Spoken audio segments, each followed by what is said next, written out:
Hello, guys. My next distinguished guest is Zsolt Suto from Strekov. 1075. I couldn't forget about this. The 1075 is the year of the first mention of wine being grown in Strekov. Am I right? Not 100% right, because it was the first meaning about the village, Strekov. So the village not itself. Making, but in general, about the village. And not your first vintage, also, no. Yes, that's correct. It's great to have you here.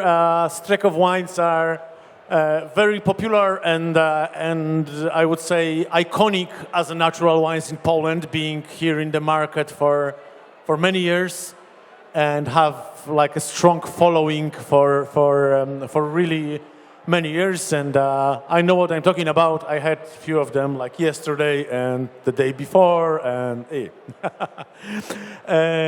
Zsolt, we're very happy that you're here and you'd like to answer the questions from our questionnaire, the same set of questions we ask everybody.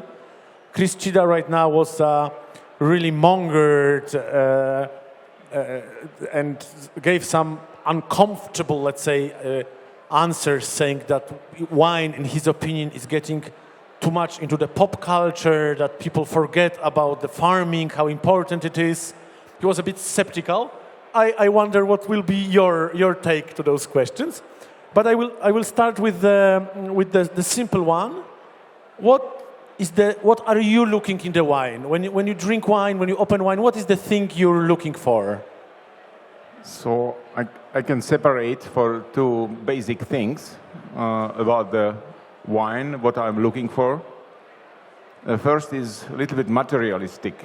So I'm looking for drinking comfort, basically. So it has to go down like a water.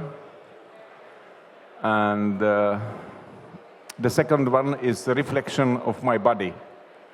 That if my body is sending me information, yes, it's good for me, it has energy. So basically the drinking comfort and energy in the wine. How your body responds to this wine, yeah? It's very interesting. And the second one, the second level of my filter is the information. So if the wine has the real information about the birthplace, and this is very important now, I think that the wine has to reflect of the so-called terroir, the aminos, terroir. So first is this is food. So first is drinking comfort.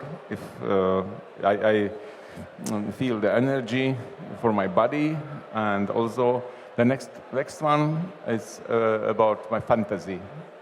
If it's supporting my fantasy to have good feeling also and information, and so first is materialistic level, a second one is more imaginary. Okay, thank you very much. The second is the question is the provocative one. Ask everybody. What is this very cool thing that everybody loves in the wines right now, and you don't? Something that's trendy or popular, or you see it in every wines and people say, "Oh, it's great," and you somehow deep inside know it's not great. What would it be? Maybe it has continuity from the first question. That what I don't really like if the wine is dead.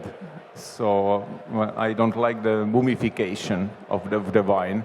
So killing the life only for effect of taste. So if I feel this one, that the wine is dead, but the kind of the taste is like well done, it's okay, but I don't really like this. So this first touch,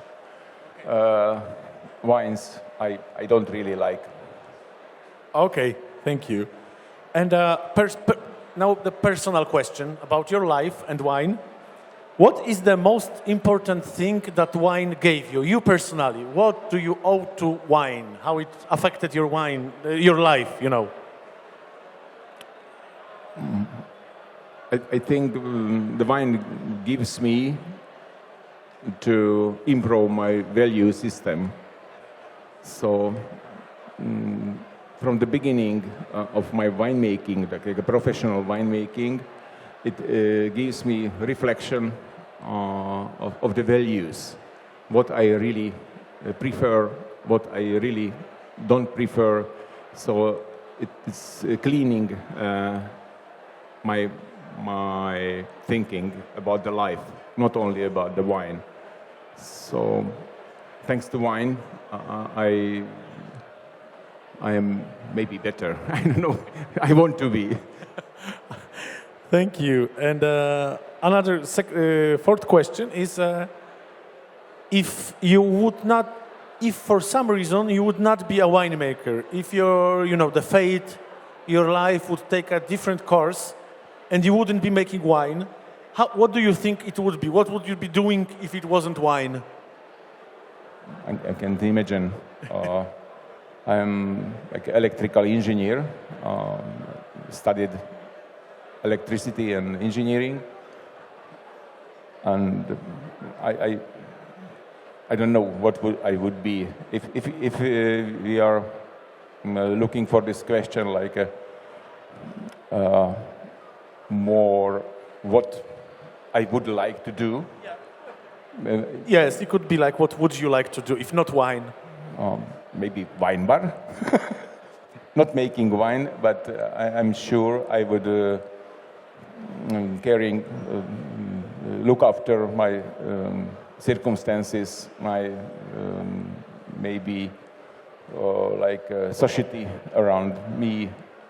I'm sure I would like to care more about my village, like culturally. So I think we have to. You have my vote. If you're gonna run for office, you have my vote. It's not politician. I will register as a Strekov citizen and vote for you. It is not political question, but I think the local patriotism is my very hard power for life. Okay, it's great. It's great to hear that. And the last question is about the future and foreseeing the future and thinking about the future. And because it's the question about the future of the wine.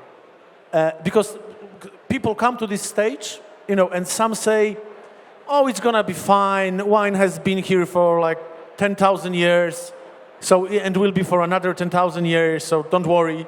And other people come and say, it's a really climate crisis. We had this very year, we had the tornado here. We had, the freeze here, the flood here, and the world is ending. Of course, we think we all agree that truth lies somewhere between, but I would like to ask you about your reflections on the future of wine. It's going to be okay?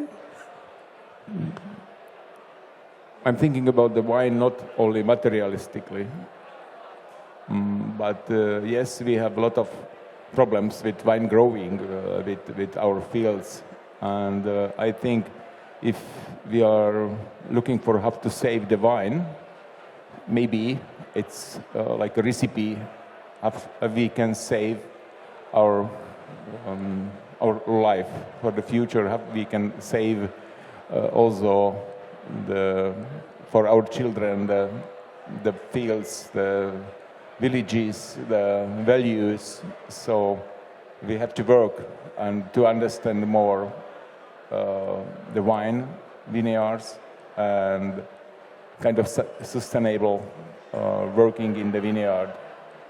I think this is the wine growing and the winemaking is now in the front of working for the future. Yes. So we have to learn it. We have to create, think about the wine, like how to save the wine. So I believe that I will do it my right way. Yes, and thank you for that, and thank you for joining us on the stage. It was very interesting. It was a pleasure to meet you. So, thank you, Zsolt. Suto from Strekov. Clap for the guy.